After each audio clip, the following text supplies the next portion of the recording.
नमो लोये सौहरिहन्ताणं नमो लोये सौहृदानं नमो लोये सौभागिर्यानं नमो लोये सौज्यायानं नमो लोये सौत्रिकावती सावनं ओंकारमिन्दु संयुक्त नित्यं जयन्ति योगिनः कामदमोक्षदं चैव ओंकाराय नमो नमः मङ्गलं भगवान् यो मङ्गलं गौतमोऽग्नि मङ्गलं कुञ्कुण्डार्यो विजेन्द्रमोसुमङ्गलं नमः समरिसाराय स्वानुभूत्या चकास्ते स्वभावाय भवाय सर्वाः विभाव निदाता।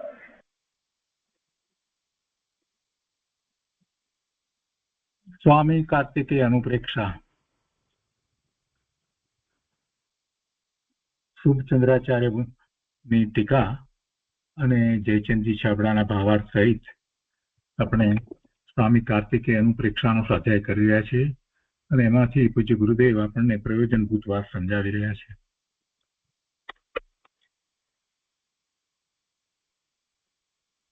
આપણે પહેલા બે ભાવનાનો સ્વાધ્યાય પૂરો કર્યો છે, બે અનુપ્રેક્ષાનો સ્વાધ્યાય પૂરો કર્યો છે. અનિત્ય અથવા તો અધ્રુવ ભાવના અને બીજી અસરણ ભાવના. એ પછીથી આ ત્રીજી ભાવના સંસાર ભાવનાનો સ્વાધ્યાય ચાલે છે અને એમાં 4 ગતિના દુઃખ નો સ્વાધ્યાય આપણે કરી રહ્યા છીએ. તો નરક ગતિના દુઃખનું વર્ણન પૂરું થયું. 39મી ગાથામાં એ વાત પૂરી થયા પછીથી હવે આગળ તિર્યંચ ગતિના દુઃખનું વર્ણન કરે છે. તો ગાથા 40 થી આગળ આજે સ્વાધ્યાય લઈએ છીએ. હવે તિર્યંચ ગતિના દુઃખોનો 4.5 ગાથાઓ દ્વારા એનો વિસ્તાર કરે છે. કહે છે ગાથા 40 સંસ્કૃતમાં આ રીતે છે. તતઃ નિઃસૃત્ય જાયતે તિર્યક્ષુ બહુ વિકલ્પેષુ તત્ર અપી પ્રાપ્નોતિ દુઃખમ ગર્ભે અપી ચ છેદનાદિકમ. એના અર્થમાં કહે છે કે એ નરકમાંથી નીકળીને અનેક પ્રકારના ભેદો વાળી જે તિર્યંચ ગતિ તેમાં જીવ ઉત્પન્ન થાય છે.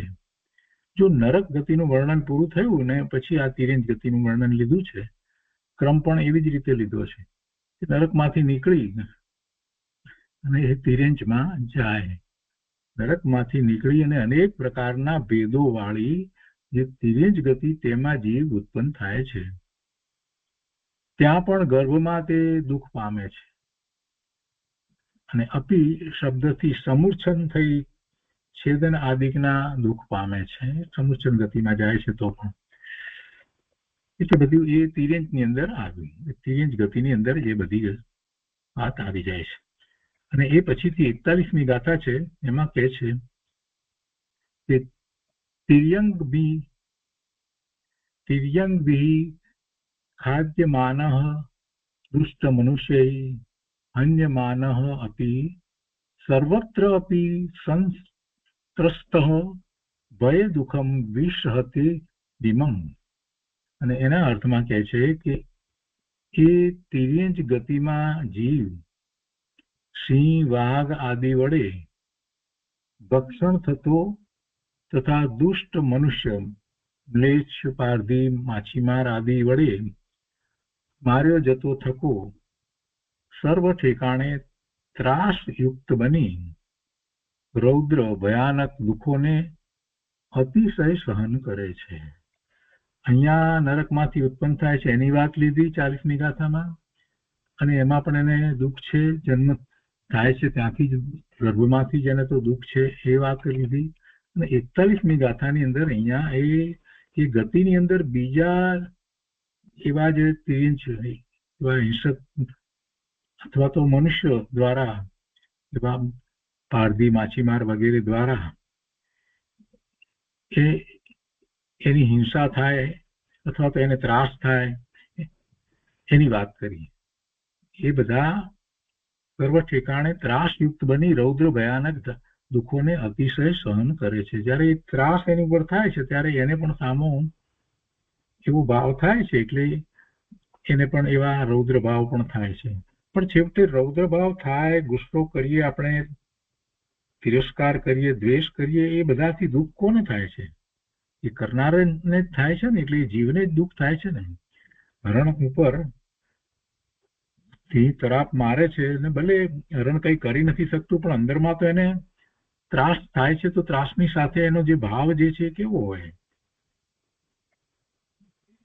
બીજી બધી જગ્યાએ એમ જ સમજવાનું છે કે એક જીવ બીજા જીવ પર કોઈ પણ પ્રકારે હુમલો કરે છે, મારવાનો પ્રયત્ન કરે છે, તો સામો જીવ એ રક્ષણાત્મક વર્તે, અથવા તો સામો થાય અને પેલાને પણ મારી શકે એવો બળવાન હોય, અથવા તો કાંઈ પણ કરી ના શકે, છતાં એના ભાવ એ વખતે કેવા હોય?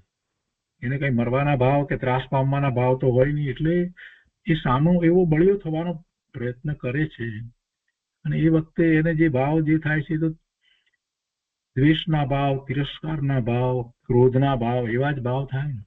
બધું રૌદ્ર ધ્યાન જ છે. એ વાત અહીંયા લીધી છે એ 41મી ગાથાની અંદર. એ પછીથી 42મી ગાથામાં તિર્યંચ ગતિને વિશે આગળ કહે છે કે અન્યોન્યમ ખાદંતમ તિર્યંચ પ્રાપ્નુવંતી દારુણમ દુઃખમ માતા અપી યત્ર ભક્ષતી અન્યઃ કહ તત્ર રક્ષતી. એના અર્થમાં કહે છે કે એ તિર્યંચ ગતિમાં જીવ પરસ્પર ભક્ષણ થતા ઉત્કૃષ્ટ દુઃખને પામે છે. એકબીજાને ખાય છે અને દુઃખ પામે છે. તે આને ખાય અને આ તેને ખાય.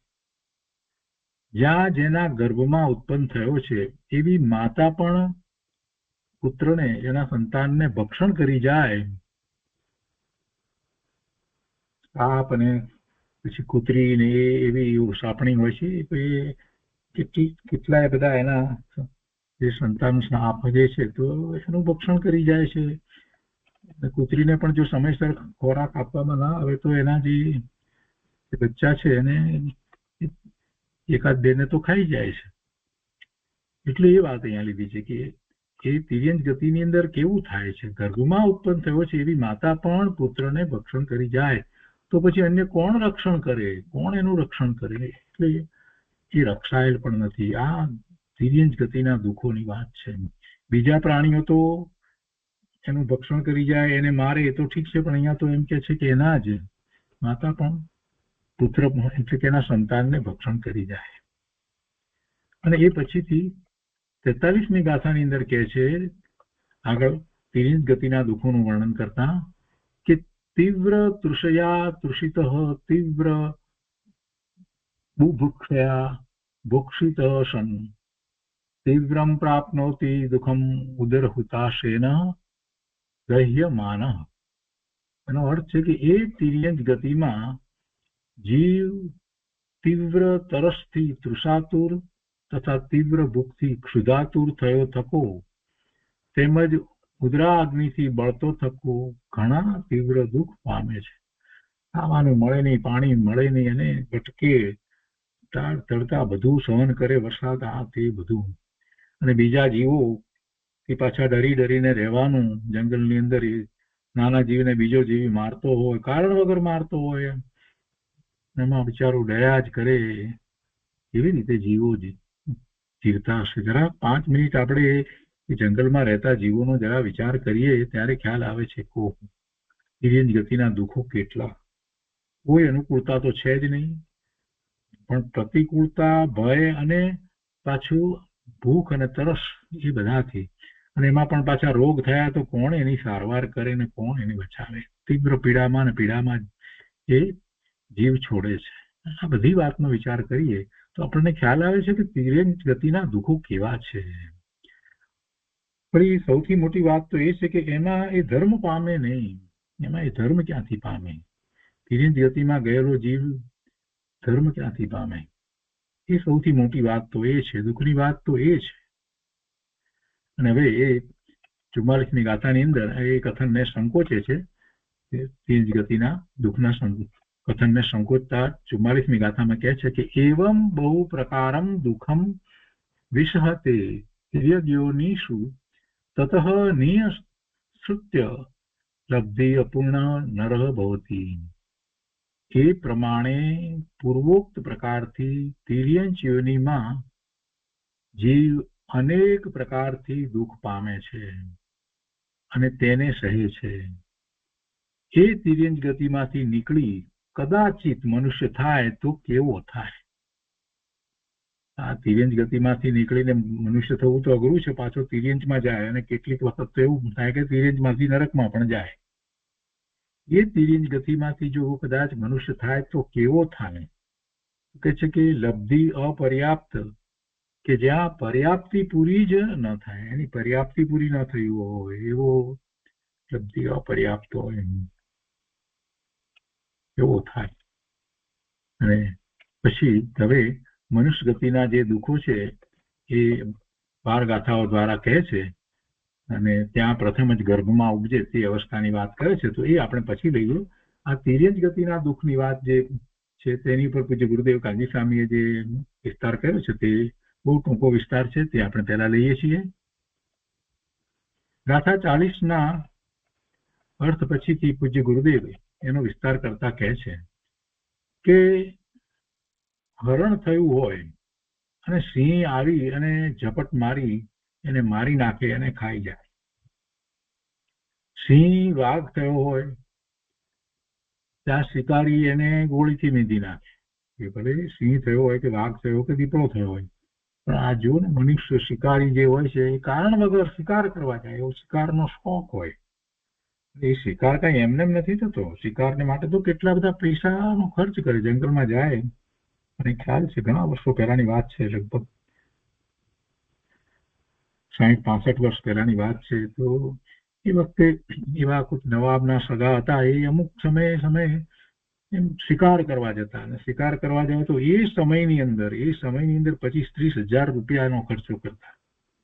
8-15 દિવસ જાય શિકાર માટે, એ ક્યાંક જવાનું હોય ત્યાં જાય અને એની માટે તેની બધી વ્યવસ્થાઓ ગોઠવવી, રહેવું ને કરવું ને આ બધું જે છે એટલો એ વખતે ખર્ચો કરતા હતા કે જે વખતે સામાન્ય રીતે મેડિકલ પ્રોફેશનમાં મોટા સિવિલ સર્જન હોય એને 600 રૂપિયાનો પગાર હોય, 500 રૂપિયાનો પગાર હોય. એ વખતની અંદર એવું, એ સમયની હું તો વાત કરું છું, લગભગ એમ સમજો ને 1960-62ના એ વર્ષની અંદર એ શિકાર કરવા જાય અને એમાં 8-10 દિવસ 15 દિવસ સુધી જાય અને એ માટે બધી ગોઠવણો કરવી પડે, કેમ કે ત્યાં પણ પાછું બીજા કેટલાય લોકોની મદદ લેવી પડે. માટલા બાંધે ને ત્યાં બેસી રહે ને પછી પેલું મારણ તરીકે બીજા પ્રાણીને બાંધ્યું હોય ને પછી એમાં વળી સિંહ આવે તો આવે ને તો ન આવે, કોઈ દીપડો આવે તો આવે, ફરી પાછા બીજે દિવસે જાય ને આ બધું કર્યા જ કરે. અંદરમાં એટલા દિવસ સુધી એને તો પેલું હિંસક પ્રાણી આવે એને મારવાનો જ ભાવ હોય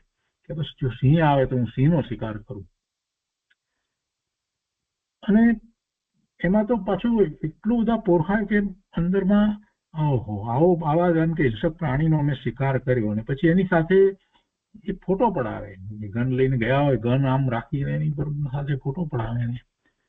અને કેટલાક તો પાછા એવા પણ એ વખતે જોયા છે કે એ જમાનાની અંદર એ બધા રાજા મહારાજાઓ અને નવાબ ને એ બધા અને એમના સગાઓ મોટા મોટા જે છે એ જેનો શિકાર કર્યો હોય એને પછી લઈ આવે ને એની વ્યવસ્થા કરીને એની અંદર પાછા મસાલો ભરીને એને સાચવીને એના ડ્રોઈંગ રૂમમાં દિવાન ખંડની અંદર મૂકે.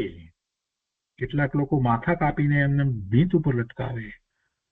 હા, કેટલો પાપનો ભાવ. આપણે જાણીએ કે સિંહ થયો એટલે જંગલનો રાજા, એને કઈ ચિંતા ન હોય એવી વાત નથી. એને તો વધારેમાં વધારે તકલીફ છે. હા, જે શિકારી છે એ એની પાછળ પડી ગયા હોય છે. અહીંયા કહે છે કે એ સિંહ થયો હોય, વાઘ થયો, ગમે થયો હોય, પણ ત્યાં શિકારી ગોળીથી વીંધી નાખે. એ પ્રમાણે તિર્યંચ ગતિમાં રૌદ્ર ભયંકર દુઃખો જીવ ભોગવે છે.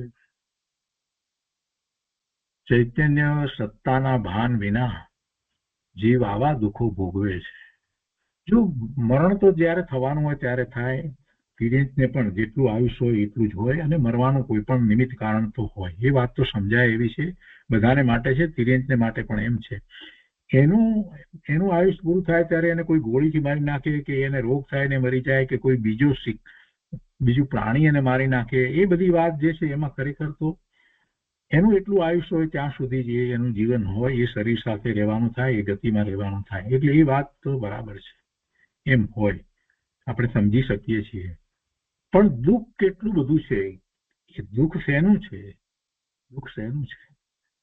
જીવ માત્રને પોતાનું જે શરીર છે ને એના સાથે એને એકત્વ મમત્વ હોય જ છે. એટલે એવું છે ને એનું પોતાનું અસ્તિત્વ દરેક જીવ એમ જ માનતો હોય. નાનામાં નાનું જે પણ પ્રાણી હશે એને પણ પોતાનો જીવ વાલો, એટલે જીવ વાલો એટલે દોડાદોડી કરે એટલે શરીર વાલું. જીવમાં તો બીજું તો કઈ એ સમજતો નથી. તો એ પોતાનો આત્મા આ શરીરથી, આ પર્યાયથી જુદો છે, ભિન્ન છે, અને પોતાના આત્માનો તો કઈ નાશ થતો નથી. એ તો નિત્ય રહેવા વાળી વસ્તુ છે, જ્ઞાન આનંદ સ્વરૂપ છે. આવું તો ભાન તિર્યંત ગતિમાં તો કોઈને છે નહીં. એટલે એ પોતાની ચૈતન્ય સત્તા, એવી પોતાની ચૈતન્ય સત્તાના ભાન વિના જીવ આવા દુઃખો ભોગવે છે. દુઃખ ભોગવે છે, પણ જેને ચૈતન્ય સત્તાનું ભાન છે એ તો દેહ છોડે છે તો પણ સમાધિ મરણ થાય છે. એની ઉપર ઉપસર્ગ કરવામાં આવ્યા હોય તો પણ જેને પોતાની ચૈતન્ય સત્તાનું ભાન જે છે તે તેઓ એનું આયુષ પૂર્ણ થતા દેહ છોડે છે, અને એ વખતે નિમિત્ત કારણ તરીકે એની ઉપર કોઈ પણ પ્રકારે હુમલો કરવામાં આવ્યો, એનો વધ કરવામાં આવ્યો હોય, કાંઈ પણ થયું હોય, એવો કોઈ પણ ઉત્સર્ગ એવો થયો હોય, તે છતાં એ એવા જ્ઞાની ધર્માત્મા છે એ તો એ કર્મની નિર્જરા કરી નાખે છે. એટલે કે એવું જયારે થયું છે તે વખતે પણ પોતે ક્ષમતા ભાવપૂર્વક રહે છે અને નવા કર્મ બાંધતા નથી. અને એમાં મહાપુરુષોનો વિચાર કરીએ કે આ ગમે તેવી એમની દશા થઈ હોય તે છતાં પણ એ વખતે પણ એટલી ક્ષમતા રાખે છે. અને આપણે સર્વશ્રેષ્ઠ ઉદાહરણ જયારે જોઈએ છીએ દક્ષુકુમારનું, તો એમાં તો કેવી વાત છે. એમના માથા ઉપર આ એક પ્રકારની સગડી જેવું કરી દેવામાં આવે અને ધગધગતા કોલસા મૂકવામાં આવે, અને કેવી પીડા, અને એમાં જ એ પછી દેહ છોડે. તે છતાં એ કેવળ જ્ઞાન પ્રાપ્ત કરી અને દેહ છોડે છે, નિર્વાણ પામે છે. એટલે આત્માનું ભાન જે છે તો બહુ મોટી વાત છે. જેને પોતાના આત્માનું જ્ઞાન ભાન થયું છે, એની અનુભૂતિ થઈ છે, એને આ જે નિમિત્ત કારણ છે જેમાં આપણને ખ્યાલ આવે છે કે આ દુઃખનું કારણ છે, તીવ્ર દુઃખનું કારણ છે, ખૂબ પીડાનું કારણ છે, તે છતાં પણ આત્માનું જેને જ્ઞાન ભાન થયું છે એના પરિણામ બીજા સામાન્ય જીવો જેને ભાન નથી એના જેવા નથી થતા. એના પરિણામ તો શુભ પરિણામ જ થાય છે આત્માના ભાન પૂર્વક. એટલે ગુરુદેવ એ વાત અહીંયા કહે છે કે ચૈતન્ય સત્તાનું ભાન છે તો આખી વાત જુદી છે, પણ ચૈતન્ય સત્તાના ભાન વિના જીવ ગમે તે પર્યાયમાં હોય, ગમે તે ગતિમાં હોય, પણ જીવ આ કોઈ પણ પ્રકારના દુઃખ ભોગવે તો એને દુઃખ જ લાગે. એને ક્ષમતા ન હોય, ચૈતન્યનું ભાન નથી તો એને ક્ષમતા હોય નહીં. ચૈતન્ય સત્તાના ભાન વિના જીવ આવા દુઃખો ભોગવે છે. ચૈતન્ય સત્તાનું ભાન હોય તો એની દ્રષ્ટિ તો સ્વરૂપ તરફ હોય, તો આનંદમાં હોય. તેને ચૈતન્યની બુદ્ધિ નથી. આને તો ક્યાં બિચારા તિર્યંતને ક્યાં ચૈતન્યની બુદ્ધિ છે? એને ચૈતન્યની બુદ્ધિ નથી અને દેહ બુદ્ધિ નથી. તેવા જીવો આવા દુઃખ અનંતવાર ભોગવે છે. અહીંયા ખરેખર તો દેહની બુદ્ધિ છે. દેહ બુદ્ધિ એટલે દેહમાં એ રીતે બુદ્ધિ છે, એમ છે, એકત્વ છે, દેહ સાથેનું એકત્વ છે. એવા જીવો આવા દુઃખ અનંતવાર ભોગવે છે. આત્માની બુદ્ધિ નથી, સ્વરૂપનું લક્ષ નથી, અને દેહ એ જ પોતે છે. કે ભલે એને ભાષા આવડતી હોય કે ના આવડતી હોય, પણ દરેક જીવને દેહ સાથેનું એકત્વ મમત્વ અનાદિથી ચાલ્યું આવે છે. સંસાર પર્યાયમાં બધાને જેમ હોય છે.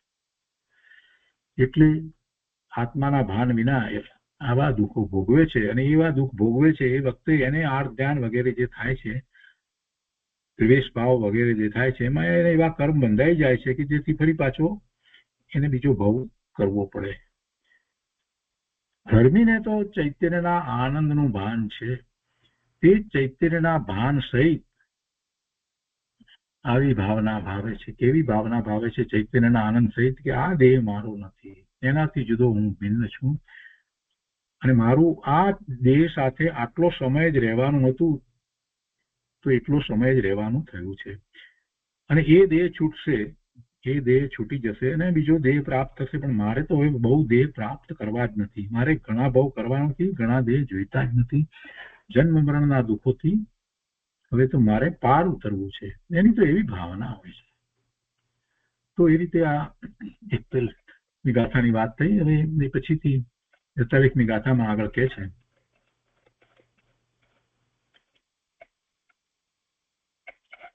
તિર્યંજ ગતિના દુઃખની અંદર અહીંયા 40મી ગાથાનો વિસ્તાર, 41મી ગાથાનો વિસ્તાર બધો ભેગો લીધો છે ગુરુદેવે. પછી 42મી ગાથામાં આગળ કહે છે, ગુરુદેવ કહે છે કે મોટા માછલા નાના માછલાને ખાઈ જાય, બળવાન પ્રાણી નિર્બળને ખાઈ જાય, અરે માતા પોતાના બચ્ચાને ખાઈ જાય, કૂતરી અને સર્પિણી પોતાના બચ્ચાને ખાઈ જાય છે. આવો આ સંસાર છે, જ્યાં માતા જ પુત્રનું ભક્ષણ કરે ત્યાં કોણ રક્ષણ કરનાર છે? અંદર ચૈતન્યનું ભાન તે જ આવા અવતારથી બચાવનાર છે, બીજું કાંઈ એને બચાવી શકે નહીં. ચૈતન્યનું ભાન જ્યાં સુધી નથી ત્યાં સુધી શું થાય?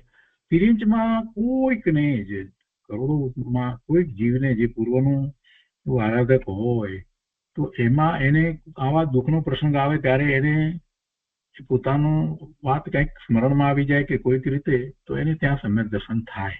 ન થાય એવી વાત નથી, પણ એવા તો કોઈક જ હોય. કરોડો તિર્યંજની અંદર કોઈક જ એવો જીવ હોય કે જેને એ થાય. એને પૂર્વે અહીંયા ખૂબ આરાધના કરી હોય ને કોઈક કારણસર તિર્યંજનું આયુષ્ય બંધાયેલું હોય અને સમ્યક દર્શનથી જરાક બાકી રહી ગયું હોય તો ત્યાં થઈ શકે.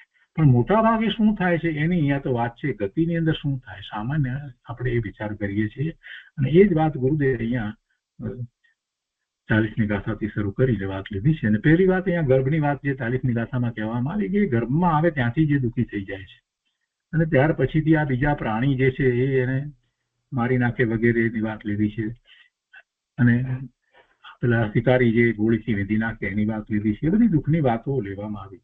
પણ ગુરુદેવે એમાં આ વાત મહત્વની એ મૂકી કે જેને પોતાના ચૈતન્યનું ભાન છે એની વાત જુદી હોય છે.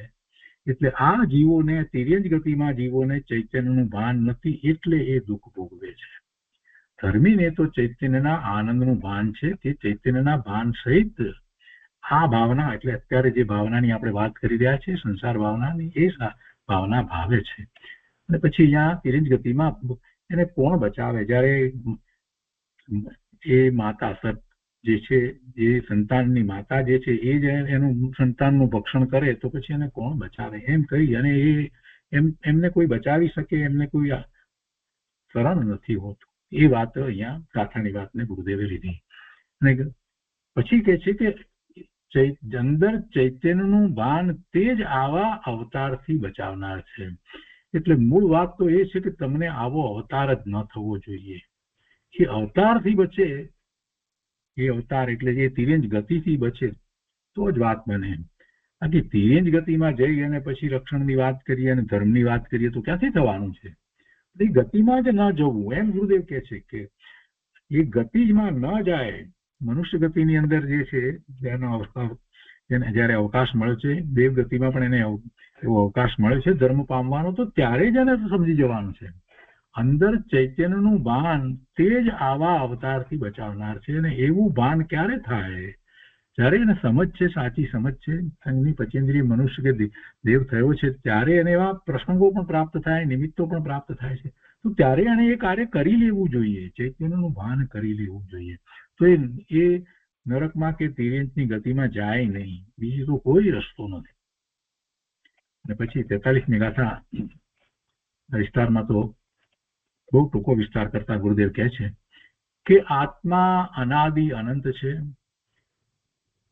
તે પૂર્વે ક્યાં રહ્યો? મોક્ષ પામ્યો હોય તો અવતાર હોય નહીં, એટલે મોક્ષ તો પામ્યો જ નથી, તો અનંત કાળમાં ક્યાં રહ્યો? 4 ગતિમાં જ રહ્યો છે. આત્મા અનાદિ અનંત છે, આત્મા શાશ્વત છે, આત્મા નિત્ય છે, આત્મા અવિનાશી છે. તો એ ક્યાં રહ્યો પૂર્વે? અત્યારે સંસાર પર્યાયમાં છે, તો એવું તો હોય નહીં કે મોક્ષ પર્યાયમાં ગયો ને એટલે સિદ્ધ પર્યાયમાં ગયો ને ત્યાંથી પાછો આવ્યો, એવું તો કઈ હોય નહીં. સિદ્ધને તો ફરી પાછો ભવ થતો નથી. અન્ય મતની અંદર માને છે એ લોકો બધા, કે પછી પાછો અવતાર લે, ભગવાન અવતાર લે, આવી બધી વાત એ બધી અસત્ય વાત છે. અહીંયા તો વાત એ છે કે જો એને સિદ્ધની ગતિ થઈ હોય તો કઈ પાછો અહીંયા આવ્યો હોય નહીં. એટલે મોક્ષ પામ્યો હોય એ તો સત્ય છે નહીં. તો અનંત કાળ વીતી ગયો તો એ ક્યાં ક્યાં એ રહ્યો, ક્યાં ક્યાં ભટક્યો, કઈ કઈ ગતિમાં ગયો. આત્મા અનાદિ અનંત છે, તે પૂર્વે ક્યાં રહ્યો? ગુરુદેવ પ્રશ્ન મૂકે છે અને પછી કહે છે કે મોક્ષ પામ્યો હોય તો અવતાર હોય નહીં. એટલે મોક્ષ તો પામ્યો જ નથી, ક્યારેય ગયો જ નથી. અને એને સમ્યક દર્શન થયું હોય તો એ વધારે વધારે એ 15 ભવે તો મોક્ષે ગયો હોય તો એને સમ્યક દર્શન પણ થયેલું નથી. તેથી જીવે આવા અવતારોમાં જ અનાદિથી કાળ ગાળ્યો છે, એમાં જ અનાદિકાળ કાઢ્યો છે, એમાં જ એ અનાદિકાળથી રહ્યો છે. આવા અવતારોમાં જ આ તિર્યંચના અવતારની વાત ચાલે છે, એમાં જ એને સમય ગાળ્યો છે. અને સૌથી વધારે કાળ તો તિર્યંચમાં જ ગાળ્યો છે. 4 ગતિની અપેક્ષાએ વિચાર કરીએ તો સૌથી વધારે તો તિર્યંચની જ સંખ્યા છે. અંદર સ્વતત્વની સંભાળ કરે તો સંસારનો અંત આવ્યા વિના રહે નહીં. અંદર પોતાનો આત્મા ભગવાન સ્વતત્વ ચિદાનંદ ચૈતન્ય ચમત્કાર વસ્તુ છે, એનું જ્ઞાન ભાન કરે, અનુભૂતિ કરે તો પછી સંસારની આ 4 ગતિ જે છે એનો અંત આવ્યા વિના રહે નહીં. અને પછી જયારે 44મી ગાથામાં કથન સંકોચિત છે ત્યારે પછી ગુરુદેવ એનો વિસ્તાર કરતા કહે છે કે એ પ્રમાણે પૂર્વોક્ત પ્રકારથી તિર્યંચ યોનિમાં જીવ અનેક પ્રકારથી દુઃખ પામે છે અને તેને સહે છે. એ તિર્યંચ ગતિમાંથી નીકળી કદાચિત મનુષ્ય થાય તો કેવો થાય, એમ કહ્યું ને. એમાં એ તિર્યંચ ગતિમાંથી નીકળી કદાચિત મનુષ્ય થાય તો કેવો થાય? લબ્ધિ અપર્યાપ્ત થાય કે જ્યાં પર્યાપ્તિ પૂરી જ ન હોય, પૂરી પર્યાપ્તિ જ ન હોય એવો લબ્ધિ અપર્યાપ્ત. હવે મનુષ્ય ગતિમાં જે દુઃખો છે તેને 12 ગાથાઓ દ્વારા કહે છે તો ત્યાં પ્રથમ જ ગર્ભમાં ઉપજે તે અવસ્થા કહે છે. તો તે કહે છે કે એકેન્દ્રિય જીવને અંદર અનંતું દુઃખ છે. આ બધા છે ને વનસ્પતિ કાય છે કે વાયુ કાય, જળ કાય, સ્થાવર બધા જીવ છે, બધા પૃથ્વી કાય, અગ્નિ કાય. તો આ જે જીવો જે છે બધાને અનંતું દુઃખ છે. કોઈને એમ થાય કે એમને શું દુઃખ હોય, આ વનસ્પતિને શું દુઃખ હોય, એને ક્યાં એટલું જ્ઞાન થાય છે તો દુઃખ હોય. જો જ્ઞાનનો ઉગાડો ઓછો હોય એટલે કઈ દુઃખ ન અનુભવે એવી વાત નથી હોતી. સૌથી મોટું દુઃખ તો એમને કાંઈ પ્રાપ્ત નથી થયું એ જ છે. સૌથી મોટું દુઃખ તો આ જ છે. પોતાને કાંઈ પ્રાપ્ત નથી થયું એટલે દુઃખ સિવાય બીજું કાંઈ છે નહીં. એકેન્દ્રિય જીવને અંદર અનંતું દુઃખ છે. પાંદડું પાણીમાં પડ્યું હોય ત્યારે પણ તેને અનંતું દુઃખ છે.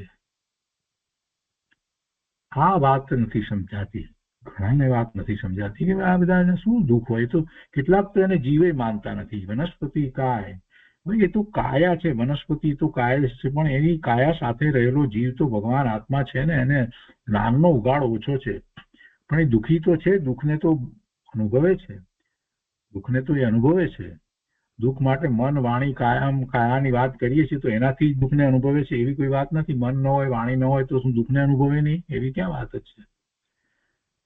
નિગોદના જીવને પોતાનું શરીર પણ નથી તો શું એને દુઃખનો અનુભવ નથી થતો? અરે અનંતું દુઃખ છે.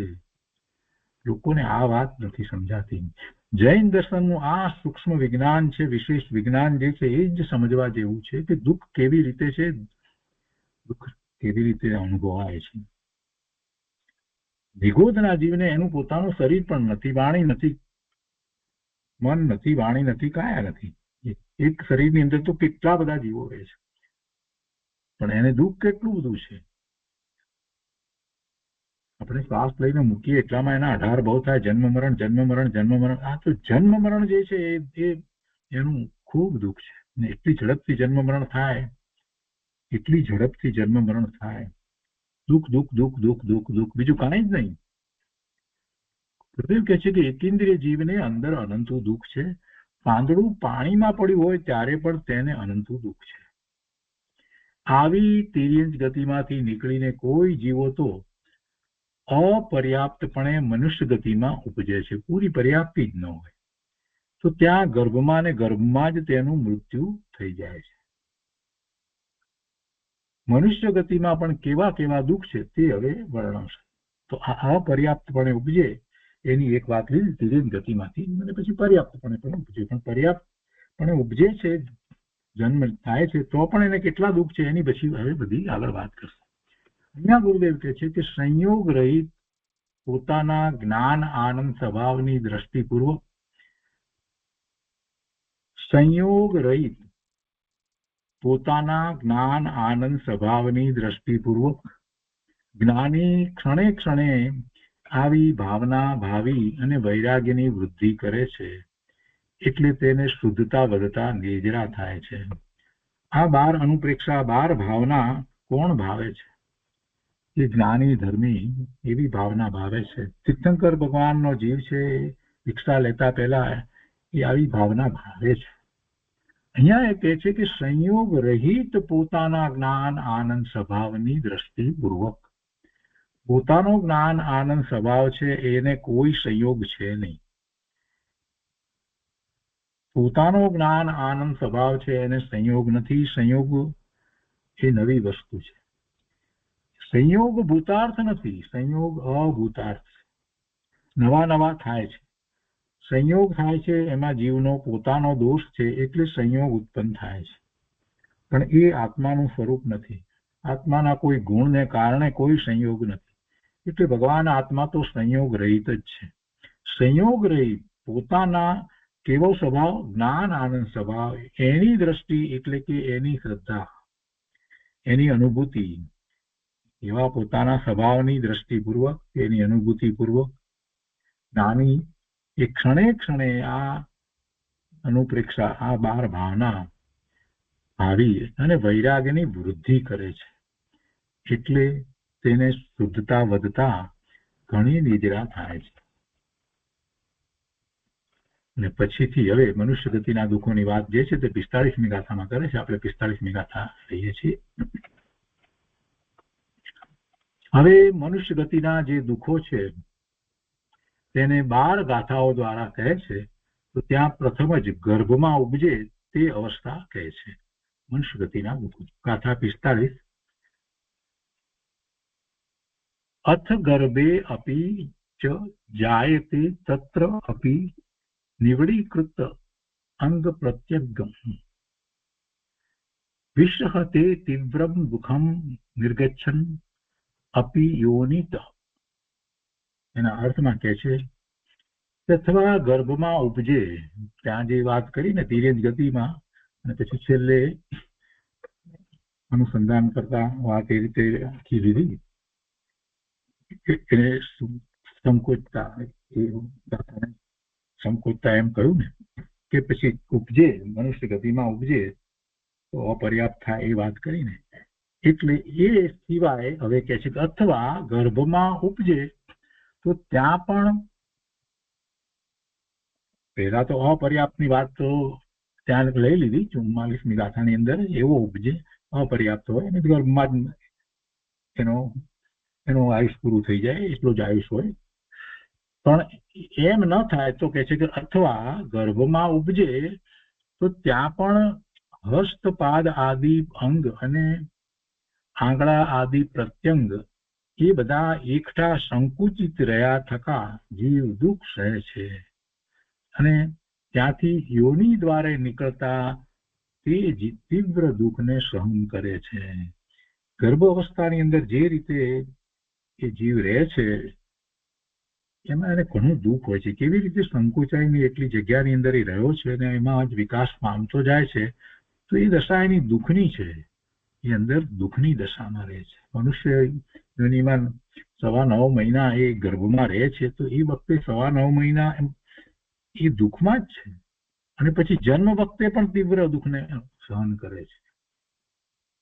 ત્યાંથી યોની દ્વારે નીકળતા તે તીવ્ર દુઃખ સહન કરે છે.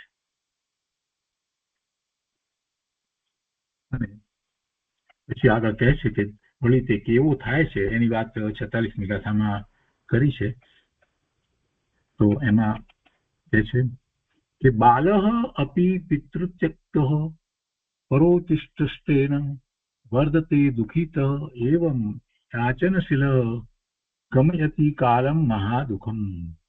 અને એના અર્થમાં કહે છે કે ગર્ભમાંથી નીકળ્યા પછી બાળ અવસ્થામાં જ માત પિતા મરી જાય, માતા અને પિતા બાળ અવસ્થામાં જ મરી જાય તો દુઃખી થતો થકો પારકી ઉચ્છિષ્ટ વડે, પારકા એને ઉછેરે, પારકી ઉચ્છિષ્ટ વડે જીવન નિર્વાહ કરતો તથા માગવાનો જ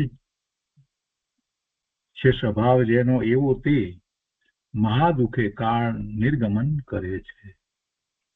તો આપણે 45મી અને 46મી ગાથા ઉપર પૂજ્ય ગુરુદેવ કાંજી સ્વામી જે વિસ્તાર કર્યો છે એ બધું લઈએ. બહુ મહત્વની વાત હવે આવે છે. ગુરુદેવ અહીંયા કહે છે કે આ વૈરાગ્ય ભાવનાઓનું વર્ણન છે. ભાવના તે ચારિત્ર ગુણની પર્યાય છે. ભાવનાનો કોઈ અર્થ થાય છે એકાગ્રતા, એને પણ ભાવના કહેવાય. જ્યાં જે અર્થ લાગુ પડે તે પ્રમાણે સમજવું. ગુરુદેવ કહે છે કે આ વૈરાગ્ય ભાવનાઓનું વર્ણન છે અને ભાવના તે ચારિત્ર ગુણની પર્યાય છે. આવી ભાવના જે થાય છે તો એ પ્રમાણે એને એવું ચારિત્ર એમ કહેવાનો આશય છે. શુભભાવ રૂપ ભાવના છે અને શુભભાવ રૂપ ભાવના છે તો એને એ વખતે એ ચારિત્ર શુભભાવ રૂપ છે તો પુણ્યના બંધ પણ પડે છે. આમાંથી વાતને આપણે એ સમજી લેવાની કે જયારે આવી ભાવના આપણે ચિંતવીએ છીએ ત્યારે કેટલો બધો પુણ્યનો બંધ થાય છે અને પાપમાં જતો જીવ અટકે છે. પણ એનો એ ભાવનામાં જે વાત કહેવામાં આવી છે એનો વિચાર કરી અને એ પ્રમાણે એ પ્રવર્તે છે તો એને કેટલો વૈરાગ્ય ભાવ ઉત્પન્ન થાય છે. એવો જ એને વૈરાગ ઉત્પન્ન થયો છે એનો ઉપયોગ તો સ્વરૂપ તરફ જ વળે છે.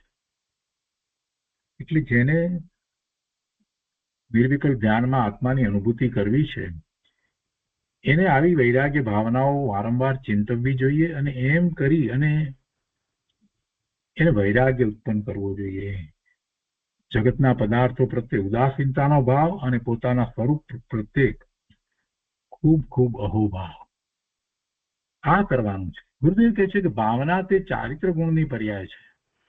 આત્માનો સ્વભાવ શુદ્ધ ચૈતન્ય નિર્મળ છે અને પુણ્ય પાપ એ આત્માનું સ્વરૂપ નથી. દેહ આદિ સંયોગ વિયોગ એ તો પર છે, એ તો તદ્દન જુદા છે, ભિન્ન છે. બધા જ સંયોગ જુદા છે. દેહ આદિ કયું એટલે સમજી લેવાનું દેહ હોય, ધન મિલકત, આ બધું ઘર કુટુંબ પૈસા કપડા કાર કોમ્પ્યુટર બધું એ બધું સંયોગ, એ બધો સંયોગ અને એનો વિયોગ થયા વિના રહે નહીં. જે સૌથી નજીક છે તે દેહ, એનો જ વિયોગ થાય છે તો પછી બીજા બધા પદાર્થોના વિયોગ થાય એમાં કોઈ આશ્ચર્ય નથી. દેહ આદિ સંયોગ વિયોગ તો પર છે. ગુરુદેવ કહે છે કે એવું ભાન કરીને નાયકની ભાવના કરે અને વિકારની તથા સંયોગની ભાવના છોડે તે જીવને અંતરમાં એકાગ્રતાથી શુદ્ધતા વધતી જાય છે તેનું આવર્ણન છે. બાર ભાવનાના નામ આવડે છે, બાર ભાવના એટલે શું સામાન્ય બોલી જાય છે તો ગુરુદેવ કહે છે કે બાર ભાવનાનું સ્વરૂપ એવું નથી. ભાઈ તું બાર ભાવનાને જરા શાંતિથી સમજ. બાર ભાવના દ્વારા તારે પુરુષાર્થ કરવાનો છે. ગુરુદેવ એમ કે છે આ વર્ણન જે કરવામાં આવ્યું છે એ વર્ણન શેને માટે કરવામાં આવ્યું છે? તું જાણે છે, બધું જાણે છે. તિરંજ ગતિના દુઃખને તું નથી જાણતો. ગુરુદેવ આપણને એમ સમજાવી રહ્યા છે તું જાણે છે આ બધા દુઃખ વગેરેની વાતને જાણે છે, પણ એ દ્વારા તેને કઈ નિર્ણય કર્યો? ગુરુદેવ કહે છે કે એ બધા દેહ આદિ સંયોગ વિયોગ એ બધું પર છે એવું ભાન કરીને નાયકની ભાવના કરવાની છે. પોતે ભગવાન આત્મા નાયક છે એની ભાવના કરવાની છે. બાકી તો આ બધી અનિત્ય ભાવના, અસરણ ભાવના, સંસાર ભાવના, બધી ભાવનાઓ બરાબર છે, આપણે સમજી ગયા. શું સમજ્યા? ગુરુદેવ કહે છે કે નાયકની ભાવના કરે ત્યારે કાંઈક તું સમજો કહેવાય. નાયકની ભાવના કરે અને વિકારની તથા સંયોગની ભાવના છોડે તો એ જીવને અંતરમાં એકાગ્રતાથી શુદ્ધતા વધતી જાય છે અને તેનું આવર્ણન છે. તો કહે છે કે આ ભાવના તેને હોય છે કે જેને સમ્યક દર્શન હોય છે. સાચી રીતે તો ભાવના સમ્યક દ્રષ્ટિને છે, અને સમ્યક દર્શન તેને હોય છે કે જેને દેહ આદિના સંયોગથી રહિત અને પુણ્ય પાપથી પણ રહિત એવા ચિદાનંદ સ્વરૂપનું ભાન હોય, એને સમ્યક દર્શન હોય.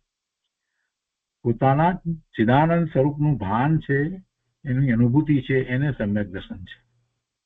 અને તેવા ભાન સહિત તેમાં એકાગ્રતાની શ્રેણી ચાલે તેનું નામ ભાવના છે.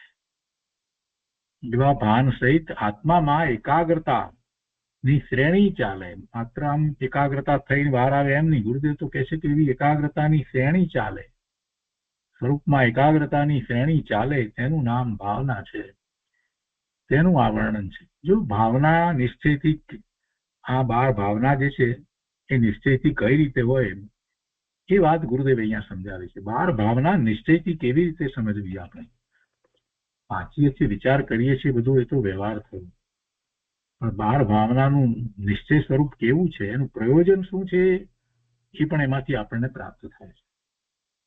ગુરુદેવ કહે છે કે આ ભાવના તેને હોય છે કે જેને સમ્યક દર્શન હોય છે, અને સમ્યક દર્શન તેને હોય છે કે જેને દેહ આદિના સંયોગથી રહિત અને પુણ્ય પાપથી પણ રહિત એવા ચિદાનંદ સ્વરૂપનું ભાન હોય, અને તેવા ભાન સહિત તેમાં એકાગ્રતાની શ્રેણી ચાલે, તેનું નામ ભાવના છે, તેનું આ વર્ણન છે. આગળ કહે છે કે ચિદાનંદ સ્વરૂપનું ભાન થઈને તેમાં જ્ઞાનની વારંવાર એકાગ્રતા થાય, તેનું નામ ભાવના છે. જો હવે આ એકાગ્રતાને ભાવના ગુરુદેવે કહી છે. એટલે નિશ્ચયથી ભાવના કહીએ ત્યારે પોતાના ચિદાનંદ સ્વરૂપમાં જ એકાગ્રતા થાય, વારંવાર એકાગ્રતા થાય, એને ભાવના કહેવી છે. જેણે વસ્તુને જોઈ નથી તે તેની ભાવના કઈ રીતે ભાવે? જેણે વસ્તુને જોઈ નથી એમાં એકાગ્રતા કેવી રીતે કરે? આ આત્માની ભાવના ભાવવી, આત્મામાં એકાગ્રતા કરવી, આ તો રોજ સાંભળીએ છીએ. હવે આત્મા જોયો નથી, દ્રષ્ટિનો વિષય એ રીતે, એટલે ઇન્દ્રિય જ્ઞાનનો વિષય નથી, ઇન્દ્રિય જ્ઞાનનો વિષય નથી, ચક્ષુ ઇન્દ્રિયનો વિષય નથી, ચક્ષુ દ્વારા દેખાતો નથી, કર્ણેન્દ્રિયનો વિષય નથી, કાનથી કઈ એ સંભળાતો નથી, સ્પર્શમાં આવતો નથી, રસમાં પણ, રસ દ્વારા પણ એ આત્મા કઈ ખ્યાલમાં આવતો નથી, કે એની કોઈ ગંધ નથી કે સુગંધથી પણ જણાય. 5 ઇન્દ્રિયમાંથી કોઈ ઇન્દ્રિયનો વિષય આત્મા થતો જ નથી. અને મનના વિકલ્પો, તો મનના વિકલ્પો તો ગમે તે પ્રકારે થાય, એથી કરીને એ આત્મા છે એમ કેવી રીતે કહેવાય? એમાં વિકલ્પમાં તો આત્માનું ગમે તે રીતે સ્વરૂપ એ માને, તો એમ નથી. તો હવે આત્મા જે દેખાતો નથી, ખબર પડતો નથી, તો એની ભાવના કેવી રીતે ભાવે? ગુરુદેવ કહે છે કે જેણે વસ્તુને જોઈ નથી તે તેની ભાવના કઈ રીતે ભાવે? જેમ જુગલિયાને એક ઉદાહરણ આપીને સમજાવ્યું છે કે જેમ જુગલિયાને કલ્પવૃક્ષ હોય છે, ત્યાં તેઓ કલ્પવૃક્ષના ફળ વગેરેને ચિંતવે છે અને તેમને તે મળે છે, પણ ત્યાં તેઓ કઈ અહીંના દૂધપાક કે ભજીયાની ભાવના ન ભાવે. એવું ઉદાહરણ આપીશ, કેમ કે એમને એ વિકલ્પ જ નથી. દૂધપાક ભજીયાનો વિકલ્પ ત્યાં નથી, તો કલ્પવૃક્ષની નીચે જઈ અને જે ફળની ભાવના કરે તો કઈ આવી ભાવના કરશે? દૂધપાક ભજીયાની ભાવના કરે? કેટલું સરસ રીતે ઉદાહરણ આપી, બેસી જાય એ વાત છે. બરાબર છે. જે વસ્તુ જોઈ નથી, ખબર જ નથી, તો એની ભાવના કેવી રીતે ભાવે? તેમ જેણે ચૈતન્ય ચિંતામણી આત્માનું ભાન કર્યું હોય તે જ તેની ભાવના કરે, પણ જેણે આત્માને જાણ્યો નથી, જેણે આત્માને જાણ્યો નથી એની ભાવના કેવી રીતે કહે? દેહના સંયોગથી રહિત ચિદાનંદ ભગવાન આત્મા છે એવું આત્મતત્વ, જ્ઞાન આનંદ તત્વ, એ જેણે ભાળ્યું નથી, જોયું નથી, તે કોની ભાવના કરે? ફરી પાછો પ્રશ્ન થાય, પણ એ ઇન્દ્રિયનો વિષય નથી તો ક્યાંથી દેખાય? પણ જ્ઞાનમાં, અનુભૂતિમાં એ આવે છે, એ અનુભવનો વિષય છે.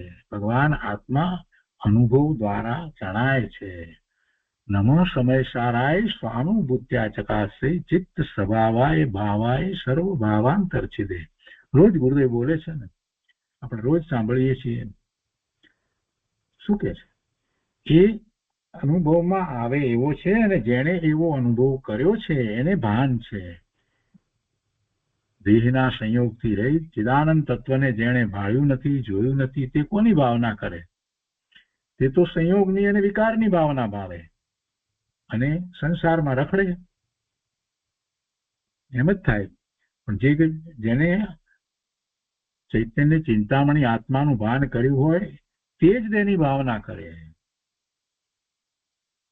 હવે એવા ચૈતન્ય ચિંતામણી ની ભાવના કરવા માટે એને જાણવો પડે, અને જાણવા માટેનો માર્ગ જ બતાવી રહ્યા છે, બીજું કાંઈ નથી. ગુરુદેવ એ માર્ગ બતાવી રહ્યા છે, આચાર્ય ભગવાન પણ એ જ માર્ગ બતાવી રહ્યા છે. એ આખો પુરુષાર્થ સમજાવી રહ્યા છે કેવી રીતે કરવું.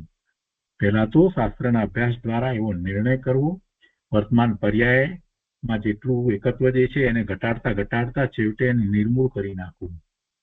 એટલે કે આ વર્તમાન પર્યાય તે હું નથી, એ મારું સ્વરૂપ નથી. બહુ વિચારપૂર્વક ખૂબ શાંતિથી અને વારંવાર એ કરવામાં આવે, એવો અભ્યાસ કરવામાં આવે, ત્યારે આ વર્તમાન પર્યાય જે છે ને એનો મોહ ટળે અને એનાથી છૂટા પડાય, અલિપ્ત થવાય.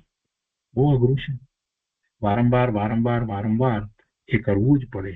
કેમ કે આપણે સ્વાધ્યાય કરીએ કે શાસ્ત્ર વાંચીએ એટલો સમય આપણે એમ વિચાર કરીએ, એ સિવાય બાકીનો સમય જે છે એમાં તો આપણે વર્તમાન પર્યાય તરીકે જીવીએ છીએ, અને બીજા બધા લૌકિક કાર્યો, જગતના કાર્યોમાં આપણે એટલો જ રસ લઈએ છીએ. તો એ વખતે આપણે રમેશ બનીને જ જયારે રસ લઈ રહ્યા છીએ તો વધારે સમય તો આપણો એમાં જ જાય છે. તો પેલી ભાવના ભાવી હતી કે આ વર્તમાન પર્યાય, મનુષ્યની પર્યાય, આ શરીર, આ નામ રમેશ, આ બધું એ કાંઈ હું નથી, એ વાત જે હતી એ તો બધી ધોવાઈ ગઈ. વાત ક્યાં છે? એ બધી વાત તો ધોવાઈ જાય છે. આ 1 કલાક 1.5 કલાકની વાત જે છે એ તો બધી પછી ધોવાઈ જાય છે, રહેતી જ નથી. એટલે કેટલો મોટો પુરુષાર્થ છે. જ્યાં સુધી એ કરવામાં ના આવે, દ્રઢતા ન કરવામાં આવે, સ્વરૂપની દ્રઢતા કરવામાં ના આવે, વારંવાર એનું ચિંતન કરવામાં ના આવે, ત્યાં સુધી આત્માનું જ્ઞાન ભાન થઈ શકે નહીં. નિર્વિકલ્પ ધ્યાનની વાત કરીએ છીએ, નિર્વિકલ્પ ધ્યાન માટે આ બહુ મહત્વનું છે. જોયું નથી તે કોની ભાવના કરે? એક તો સંયોગની અને વિકારની ભાવના ભાવે, અને એમ જ થઈ રહ્યું છે. અને એમ થાય છે તો સંસાર ફળે છે, બીજું કાંઈ થતું નથી. એટલે સંસારમાં રખડે. માટે આ ઉપોદ્ઘાત થાય છે કે જેણે ચૈતન્ય ચિંતામણી આત્મદ્રવ્યને ઓળખ્યું હોય તે જ તેની યથાર્થ ભાવના ભાવે. જ્ઞાની પુણ્ય પાપને બંધન સમજે છે અને અંતરમાં જે ચિદાનંદ ધ્રુવ સ્વભાવને જાણ્યો છે, ધ્રુવ સ્વભાવને જાણ્યો છે અને અનુભવ્યો છે, તેની જ ભાવના કરે છે. તે ધર્મીની ભાવનાઓનું આ વર્ણન છે. અને આ ભાવનાથી ધર્મીને પર્યાયમાં ક્ષણે ક્ષણે વિતરાગતા અને આનંદ વધતો જાય છે. તેથી આ ભાવનાઓ, આ 12 ભાવનાઓ ભવ્ય જીવને આનંદની જનની છે. પેલા પણ આ વાત આવી છે, ફરીથી ગુરુદેવે વાત લીધી. શા માટે આનંદની જનની છે? અધ્રુવ અને અશરણ ભાવનાનું વર્ણન કર્યું. હવે આ ત્રીજી સંસાર ભાવનાનું વર્ણન ચાલે છે. ચિદાનંદ ધ્રુવ તત્વ તો મારો આત્મા છે, તે જ મને શરણ છે. એ સિવાય પુણ્ય પાપ કે દેહ આદિનો સંયોગ તે તો બધું અધ્રુવ છે, તે કોઈ મને શરણભૂત નથી. શરણભૂત તો શુદ્ધ રત્નત્રય જ છે, આમ ધર્મી જાણે છે. મિથ્યાત્વ અને રાગ દ્વેષ આદિ ભાવોને વશ થઈને જીવ 4 ગતિમાં પરિભ્રમણ કરે છે, તેનું નામ સંસાર છે. અને એ સંસારમાં શું છે તો કે 4 ગતિના દુઃખ છે. સંસારની 4 ગતિમાં દુઃખ છે, તેનું આ વર્ણન ચાલે છે. એમાં નરક ગતિ અને તિર્યંજ ગતિના દુઃખો વર્ણવ્યા. હવે મનુષ્ય ગતિના દુઃખોનું વર્ણન ચાલે છે. મારો આત્મા અનંત આનંદનો સાગર છે. તે આનંદની સમીપતા છોડીને પરમા આનંદ માનીને, પરમા આનંદની કલ્પના કરીને જીવ અનાદિથી સંસારમાં દુઃખી થઈ રહ્યો છે. અને પછી 46મી ગાથા ઉપરના પ્રવચનની અંદર ગુરુદેવ આગળ કહે છે કે પોતાના સ્વભાવની દ્રષ્ટિપૂર્વકની ભૂમિકામાં ધર્માત્મા સમ્યક દ્રષ્ટિ એમ વિચારે છે કે સંસાર પરિભ્રમણમાં જીવ ક્યારેક મનુષ્યપણું પામે તો ગર્ભ અવસ્થામાં જ ઘણા તો મરી જાય છે.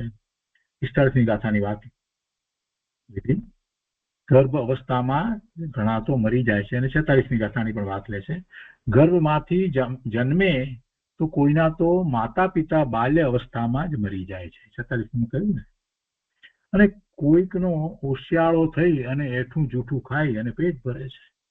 જેને માતા પિતા નથી એ ક્યાંક ઉછરે છે તો એની વિચારાની કેવી દશા છે. ચિદાનંદ સ્વભાવની ભાવના જે નથી કરતો તેને આવા દુઃખો સહન કરવા પડે છે. આ સંયોગનું કથન તો નિમિત્તથી છે. આ સંયોગનું કથન, આ સંયોગને કારણે દુઃખ ભોગવે છે એ બધી વાત જે કહેવામાં આવી તો નિમિત્ત દર્શાવ્યું. સંયોગ જે છે એ તો નિમિત્ત કારણ છે. દુઃખનું મૂળ કારણ સંયોગ નથી. એ તો વાત ઘણી વાર ગુરુદેવે આપણને સમજાવી. આ સંયોગનું કથન તો નિમિત્તથી છે. અંદર જીવને તે જાતનો દીનતાનો ભાવ તે દુઃખ છે. દુઃખ તો એનું છે. પોતે એકલો અસરણ છે, હોશિયાળો છે, પોતાનું કોઈ નથી, કેમ કરે શું કરે, આ બધો જે ભાવ જે છે એ દીનતાનો ભાવ છે એ ખરેખર દુઃખ છે. સંયોગ છે 12માં એવા પણ એ નિમિત્ત છે. ખરેખરો એ નથી. કેમ કે જે દીક્ષા લઈને ચાલી નીકળે છે એને પણ કોઈ નથી. એને બધું છોડી દીધું છે. અને પછી કઈ માતા પિતા આ તે કોઈ છે એવી વાત હોતી જ નથી. જંગલમાં ચાલ્યો જાય છે પણ એ તો આનંદમાં છે. સમ્યક દ્રષ્ટિ જીવ દીક્ષા ગ્રહણ કરે છે એની દશા તો જુઓ કેટલી ઊંચી જ હોય છે. તો આનંદમાં છે. પણ અહીંયા જે છે તો કે છે કે જે એના આવા સંયોગો છે, જે હોશિયાળો થયો છે, પારખાનું એટલું જૂઠું ખાઈ અને મોટો થઈ રહ્યો છે, એવો જેના માતા પિતા મરી ગયા છે, તો એ લૌકિક અપેક્ષાએ આપણે એને એમ કહીએ કે બિચારો એ અનાથ છે એમ આપણે કહીએ. તો ગુરુદેવ એની વાતને સમજાવે છે કે એ તો એનો સંયોગ છે. પણ એ જીવ પણ પૂર્વનો આરાધક જીવ હોય અને સ્વરૂપનું લક્ષ્ય કરે તો એને દુઃખ ના હોય. ગુરુદેવ કહે છે કે ચિદાનંદ સ્વભાવની ભાવના જે નથી કરતો તેને આવા દુઃખો સહન કરવા પડે છે. આ સંયોગનું કથન તો નિમિત્તથી છે. અંદર જીવને તે જાતનો દીનતાનો ભાવ તે દુઃખ છે. આત્મા ચિદાનંદથી ભરેલો છે.